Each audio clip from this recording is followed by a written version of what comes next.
जीती केकेआर, फायदा राजस्थान को हुआ और एसआरएच की नैया डूब गई। भाई जब आईपीएल शुरू हो रहा था तब कहा था कि अब की बार 300 पार, लेकिन ऐसा लग रहा है कि अगर हेनरी क्लासन को हटा दूं तो कोई एक बैट्समैन 30 रन पार नहीं कर पाया है।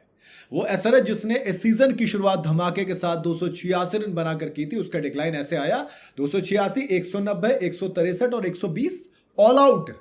ये एसआरएच की कहानी है और यही कहानी अब उसकी पॉइंट्स टेबल में भी नजर आ रही है। भाई शुरुआत की थी टेबल टॉपर्स की तरह 2.2 के नेट रन रेट के साथ आरआर को हराया था। ऐसा लग रहा है कि उसको हराया, बद्दुआ लगी, वापस उसी के पास आ गए। बॉटम ऑफ द टेबल कहां पर?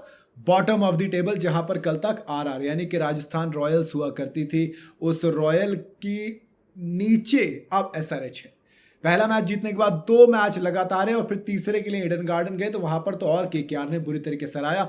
80 रन से सबसे बड़ी हार है ये, नहीं सोचा था किसी ने, लेकिन देखिए इसी को तो क्रिकेट कहते हैं, कब क्या हो जाए कुछ नहीं पता। टेबल टॉपर्स की बात करूं तो पंजाब ने अपना दबदबा और नंबर 1 की पोजीशन दोनों बरकरार रखी हुई, साथ ही डीसी नंबर 2 पर है और ये दोनों फिलहाल तो इकलौती ऐसी टीमें बची हैं जो कि फिलहाल तक अनबीटन है, यानी कि दोनों मैच दोनों ने जीते हैं। नंबर 3 पर आरसीबी, जिसको अभी अभी जीटी ने हराया था और 2 जीत और 1 हार के साथ ये नंबर 3 पर है। नंबर 4 पर जस्ट हराने वाली जीटी है, क्योंकि जीटी ने भी अब भैया कुल मिलाकर 2 मैच जीतने, 1 मैच हारी थी जो पहला मैच था। उसके बाद केकेआर 4 मैच खेल चुके हैं, 2 हारे हैं 2 जीते हैं। केकेआर और एसआरएच बेसिकली यही 2 टीमें जिन्होंने 4-4 मैच खेले हैं।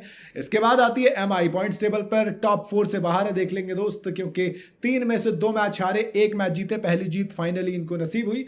एलएसजी पहला मैच हारे, दूसरा जीते, फिर हारे और अब दोबारा से भिड़ने के लिए तैयार है आज। लेकिन कहानी वही है कि एलएसजी नंबर 7 पर है, एमआई और सीएसके के बीच में।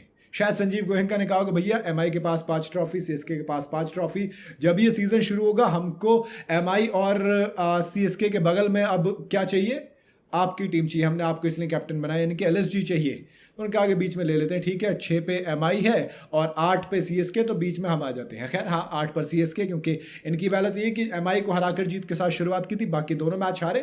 राजस्थान रॉयल जो कि table of the bottom of the table हुआ करते थे, एसआरएच की मेहरबानी रही क्योंकि उनकी वजह से ही बॉटम ऑफ द टेबल आए और अब वो खुद बॉटम ऑफ द टेबल आ गए, क्योंकि नेट रन रेट कहाँ तो +2.2 हुआ करता था, कहाँ -1.6 हो गया है।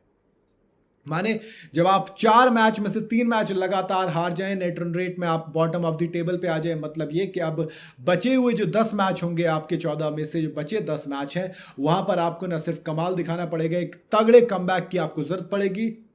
ऑनेस्टली कहूँ तो राजस्थान के पास अभी मौका, वो अभी चौथा मैच खेलेंगे, तो एक देखिए ना कितनी कहानी दिलचस्प होती है कि जिस टीम की वजह से आप बॉटम ऑफ द टेबल आए वो बॉटम ऑफ द टेबल और उससे ऊपर अब आप है, आपके पास मौका भी ज्यादा है। क्या लगता है एसआरएच यहां से कम बैक कर पाएगी? अब कमेंट में जरूर बताइएगा। वीडियो अगर आपको पसंद आई हो तो इसे लाइक और शेयर जरूर करें और जाते जाते चैनल को फॉलो और सब्सक्राइब जरूर करते जाइएगा।